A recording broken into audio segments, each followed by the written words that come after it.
Hola, bienvenidos. Hoy nos toca hablar de soporte transfusional. Mi nombre es Ana Clara Reydeutsch. Yo hice la UDH y las residencias de clínica y de hemato acá en el hospital y actualmente me desempeño como hematóloga en el hospital de clínicas. Bien, esta clase está diseñada para hacer algo corto, puntual, pensando en que en todos los años de la carrera de medicina ustedes no tienen una materia que sea hemoterapia, es decir, terapia transfusional, y en medicina interna es una aproximación dentro del módulo de hematología para que conozcan las diferentes herramientas con las que se cuenta para transfundir y los riesgos y los beneficios asociados de las mismas. Así que eso es lo que vamos a ver hoy.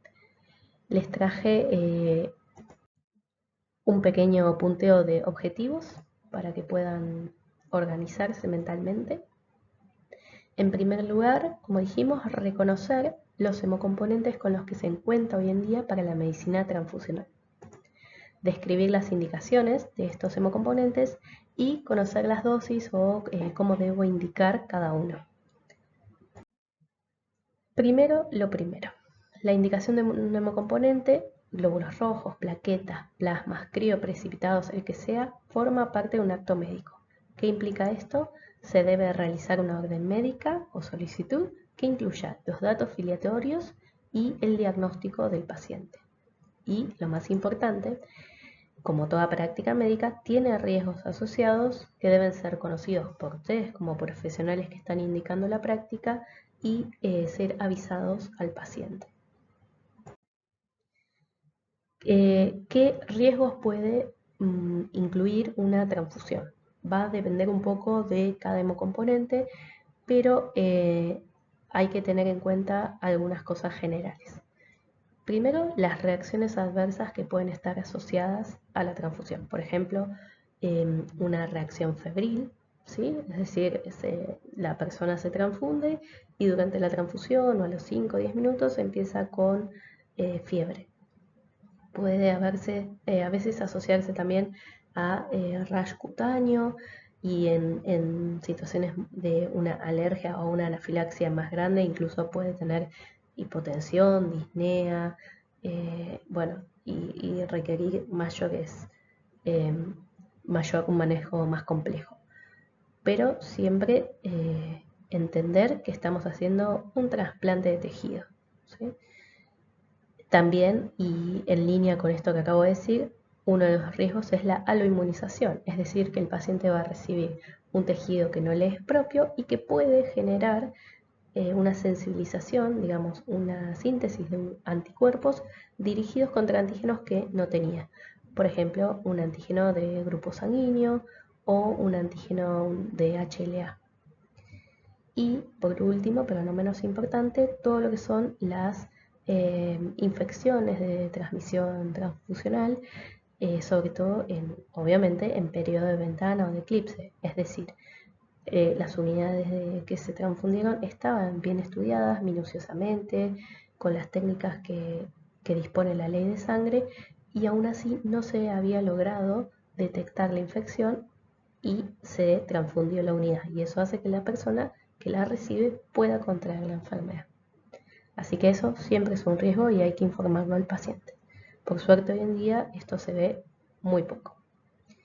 Y para poder hacer la relación riesgo-beneficio, por supuesto, consideramos también los beneficios de cada hemocomponente en cada patología y con el umbral en el que se encuentra el paciente para definir si requiere la transfusión o no. Es decir, se va a beneficiar lo suficiente como para aceptar o considerar que el riesgo es aceptable. Bien, les voy a dejar unas imágenes y les voy a comentar un minutito nada más eh, de cada uno de estos hemocomponentes, porque por ahí es algo que si ustedes no son no tuvieron todavía la necesidad de entrar en un servicio de medicina transfusional o de participar en lo que es esta jornada laboral, puede ser que nunca hayan visto esto. Ojalá si donaron sangre, hasta acá por lo menos llegaron, hasta ver su bolsa de sangre. Si no donaron sangre, vayan a donar. Pero bueno, mi idea es mostrarles algunas imágenes para que puedan visualizar por lo menos de lo que vamos a hablar en el resto de la charla. Entonces, cuando uno dona sangre, lo que se obtiene es este producto, que son unos 450 mililitros de sangre entera, ¿sí? Y se obtienen a través de, bueno, obviamente una venoclisis de un calibre importante para que sea en el transcurso de 5-8 minutos la obtención completa de estos 400-500 mililitros y en estas bolsas que son triples o cuádruples con circuito cerrado para que una vez que nosotros de la bolsa de sangre separemos cada uno de los hemocomponentes tengamos la posibilidad de hacerlo sin necesidad de abrir este circuito y por lo tanto mantener la esterilidad de toda la muestra, de todos los hemocomponentes. Vamos con la siguiente imagen y me van a entender un poco mejor. Esta bolsa que ustedes acaban de ver se pone en una centrífuga, puede ser en estos vasos de plástico grandes o cada centrífuga tendrá su material, pero lo importante es que se centrifugan a una determinada velocidad, con una determinada cantidad de revoluciones y se obtiene este producto que es la separación física de un plasma rico en plaquetas y glóbulos rojos sedimentados en el fondo. Obviamente acá hay un poco de plasma, pero están concentrados. Si yo le tomo el hematocrito acá, por ahí tiene 80% de hematocrito, ¿sí? Entonces lo que se hace es separar físicamente el plasma rico en plaquetas de los glóbulos rojos. Se puede hacer, por ejemplo, de esta manera, con una prensa vertical. Se pasan los glóbulos rojos a una de estas bolsas que estaba en circuito cerrado y posteriormente se corta. Acá a continuación les muestro un concentrado de glóbulos rojos. Fíjense cómo tienen el concentrado de glóbulos rojos. Esto, como les digo, es la mayor parte solamente glóbulos rojos, tiene muy poquito plasma. Y la tubuladura que tiene el mismo paquete globular y se selló y se cortó de manera estéril. Después tenemos, posteriormente se vuelve a centrifugar y se separan las plaquetas del plasma. Estas son las bolsas de plasma que quedan más o menos en unos 250-300 mililitros. En este caso ya la imagen les muestra que el plasma está congelado. Y acá les dejo la imagen de lo que sería el hemocomponente de las plaquetas. Es bien poquita la cantidad de plasma que tiene, son unos 50 mililitros aproximadamente. Estas plaquetas no se congelan, se dejan a temperatura ambiente y en permanente movimiento para que no se agreguen y duran más o menos entre 5 y 7 días y posteriormente vencen y ya no se pueden transfundir. Asociado obviamente a la vida media de las plaquetas, que es de 7 a 10 días en el cuerpo propio. El plasma congelado puede estar un año congelado y los glóbulos rojos, dependiendo el conservante que utilicen, en general entre 30 y 42 días está durando una unidad de glóbulos rojos. Y el último hemocomponente que les presento son los crioprecipitados, que es el más pequeñito de todos, son unos 20 mililitros aproximadamente, que es la imagen que están viendo. Fíjense que es apenitas. Bien, vamos a ir viendo hemocomponente por hemocomponente y definimos las cosas más importantes de cada uno. En cuanto a los glóbulos rojos, hoy en día está indicada la terapia transfusional restrictiva. Hay un montón de bibliografía al respecto, acá les dejo algunas. Lo importante es tener en cuenta que lo que nos va a guiar la transfusión es, en la mayoría de los casos, la clínica. Es decir, perdón, el paciente tiene síntomas, tiene signos de hipoxia tisular o no. ¿Está requiriendo la unidad de glóbulos rojos? No podemos tener pacientes que con 8,5, 9 de hemoglobina tengan síntomas y requieran transfusión y podemos tener pacientes con 5 o 6 de hemoglobina que no tengan síntomas y uno por ahí puede incluso o transfundirlo sin urgencia o esperar un poquito más y ver cómo evoluciona la clínica. Va a depender mucho de la causa de la anemia y de la velocidad de instauración. Como a modo para poner un valor y para estar en tema, además de tener en cuenta la clínica, se consideran los pacientes con patología que no requieran ningún procedimiento invasivo, incluso con más de 7 de hemoglobina se puede esperar para la transfusión, obviamente, como decimos siempre, según los síntomas o los signos de hipoxia tisular. Ahora, si el paciente perdió una gran cantidad de sangre, te ponen como límite 20% de la volemia, o si tiene enfermedad coronaria o tiene enfermedad cerebrovascular, ahí el nivel sube un poquito hasta 8 de hemoglobina. Con menos de 8 de hemoglobina, lo más probable es que el paciente tenga síntomas y requiera la transfusión.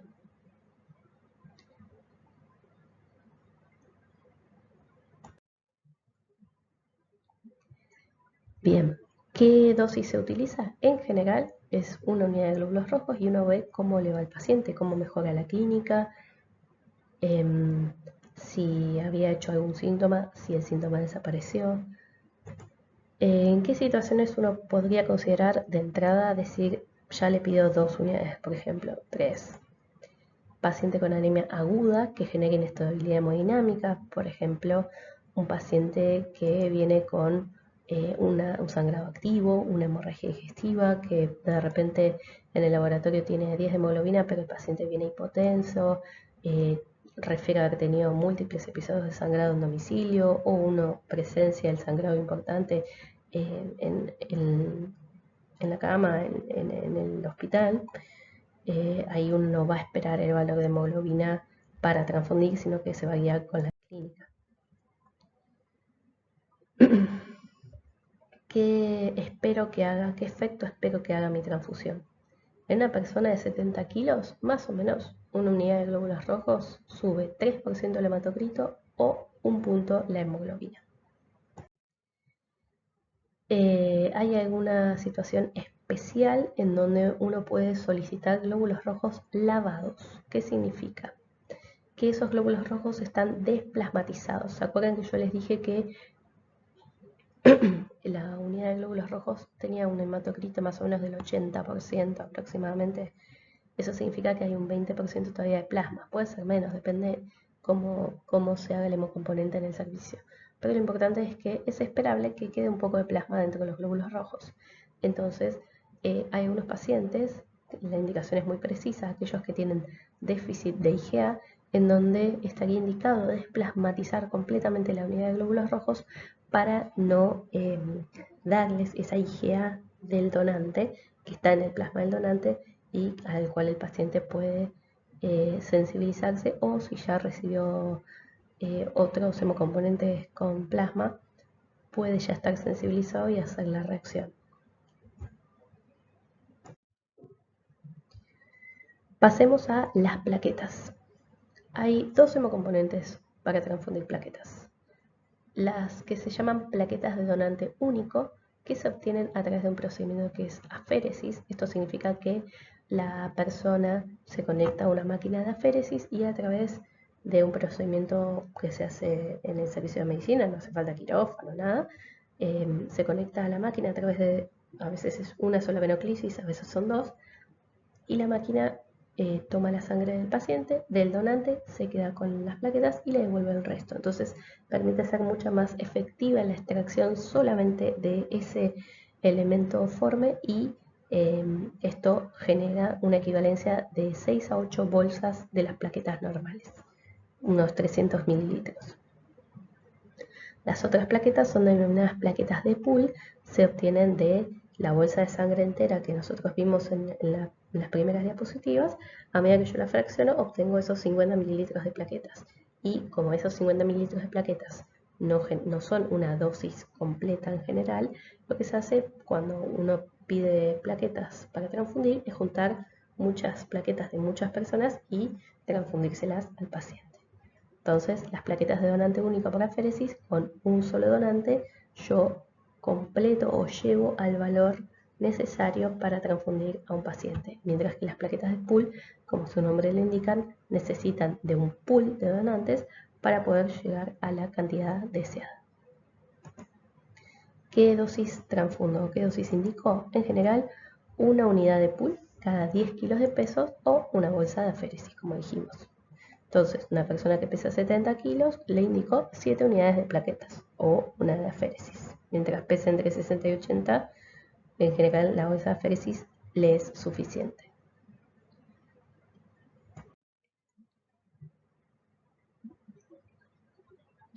Bien, ¿cuáles son las indicaciones de plaquetas? Vamos a ver la indicación profiláctica. ¿Por qué profiláctica? Porque las plaquetas, obviamente, como ya saben, participan en la hemostasia primaria y en la hemostasia secundaria de la coagulación, previniendo los sangrados. Entonces, profilaxis significa que la persona todavía no sangró, pero igual le pasó plaquetas. Paciente estable con requerimiento de menos de 10.000, con recuento de menos de 10.000 plaquetas. Se transfunde. Aunque no tenga sangrados, menos de 10.000 plaquetas se transfunde. Plaquetopenia más algún factor de riesgo que disminuya el umbral para el sangrado. Por ejemplo, tener fiebre, estar con una sepsis activa, estar con alguna medicación que sea antiagregante. Cualquiera de esos se utiliza un umbral de 20.000 plaquetas. Menos de 20.000 plaquetas se transfunde.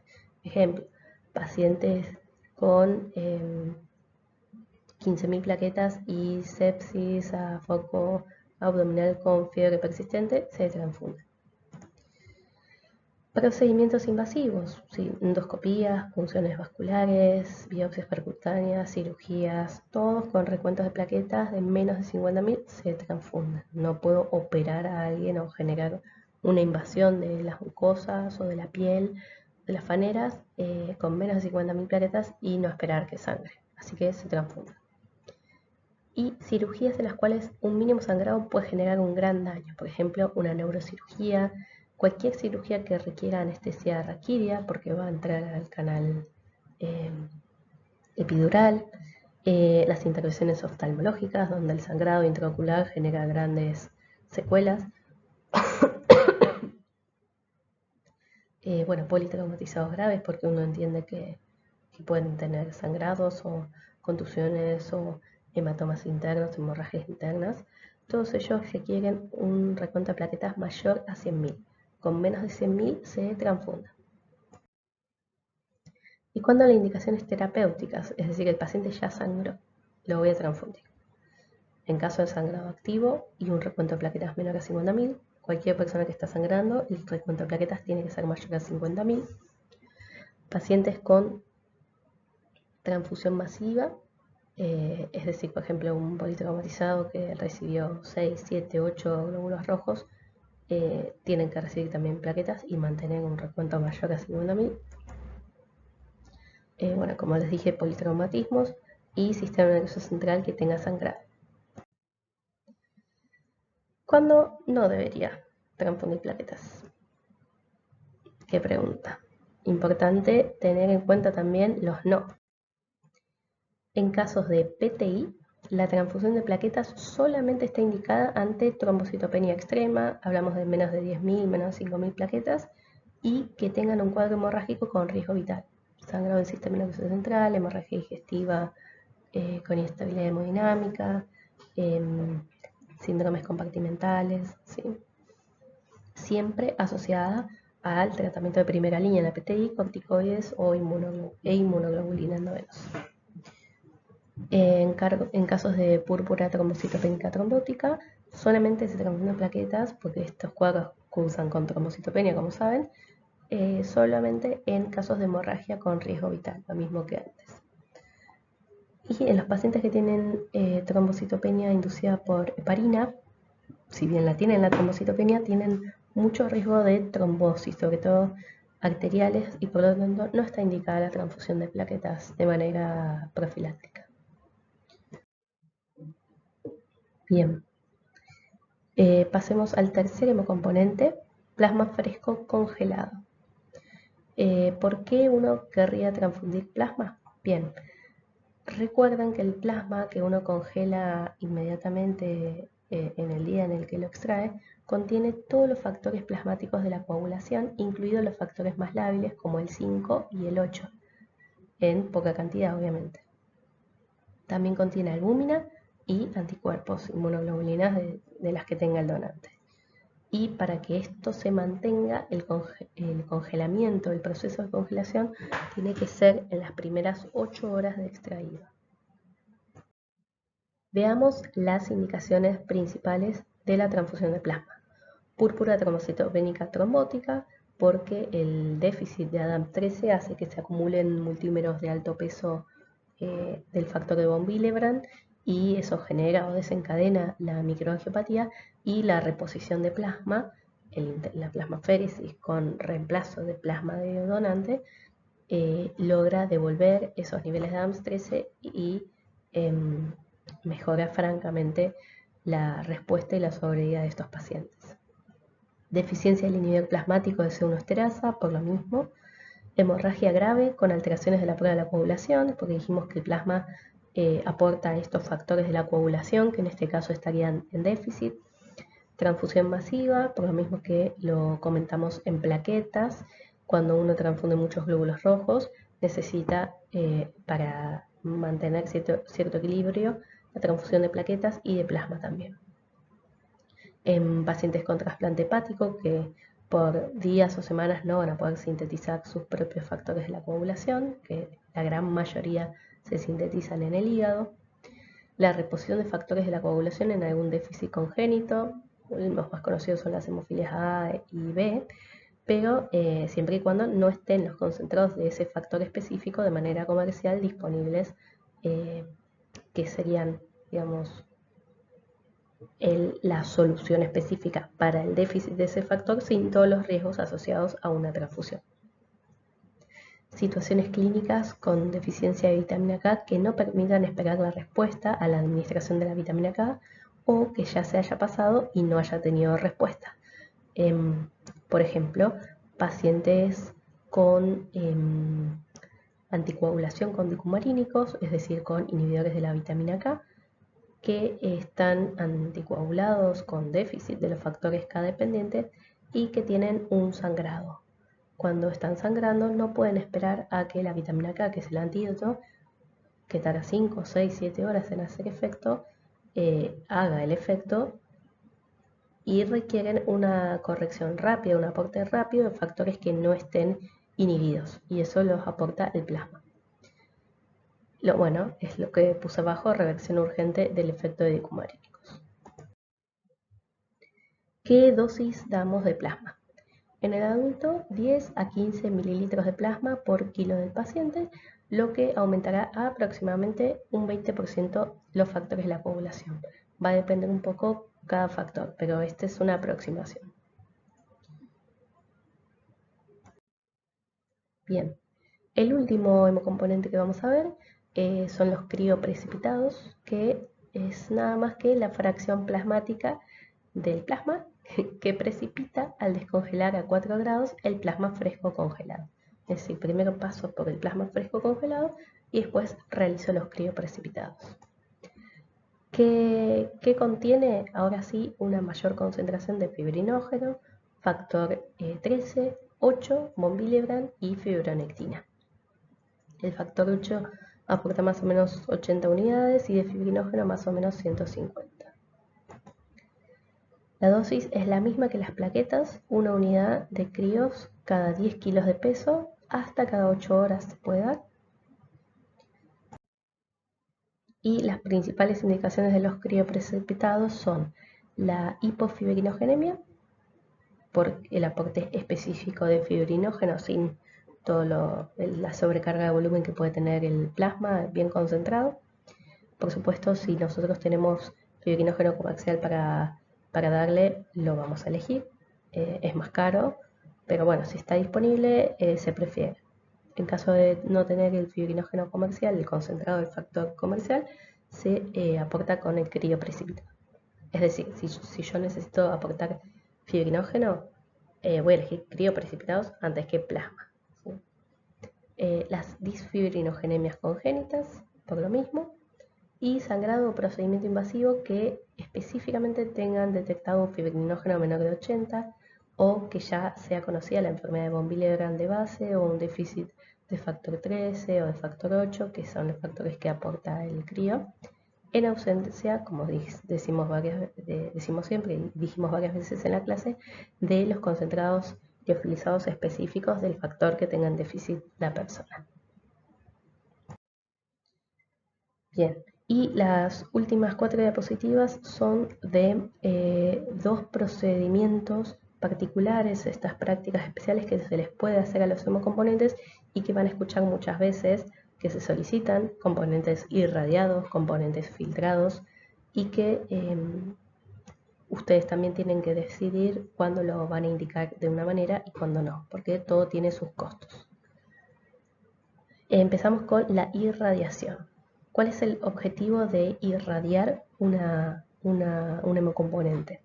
Eliminar los linfocitos T del donante que se extrajeron durante la donación de sangre, que no aportan nada, no es algo que uno quiera transfundir, y que suelen estar en el hemocomponente, ya sea los glóbulos rojos o las plaquetas que yo estoy transfundiendo. Y estos linfocitos T pueden causar enfermedad de injerto contra huésped, y en algunas subpoblaciones particulares, sobre todo en trasplante, es importante tener en cuenta. Entonces, ¿cuáles son las indicaciones principales de solicitar un hemocomponente irradiado?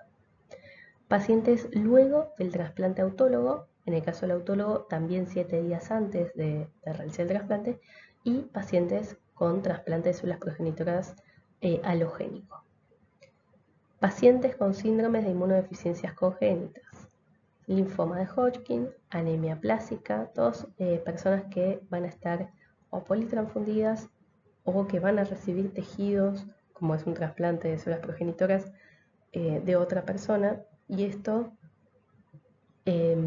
los pone en riesgo de sensibilizarse a un montón de antígenos, y que la sensibilización, por ejemplo, contra un antígeno HLA puede incluso inhabilitar posteriormente un donante de médula ósea, porque tiene el antígeno para el cual el paciente ya generó el anticuerpo a un título muy alto y por lo tanto corre más riesgo de rechazar. Entonces es importante que si uno sabe que el paciente tiene una patología que probablemente vaya a trasplante, de entrada solicitarle todos los hemocomponentes irradiados.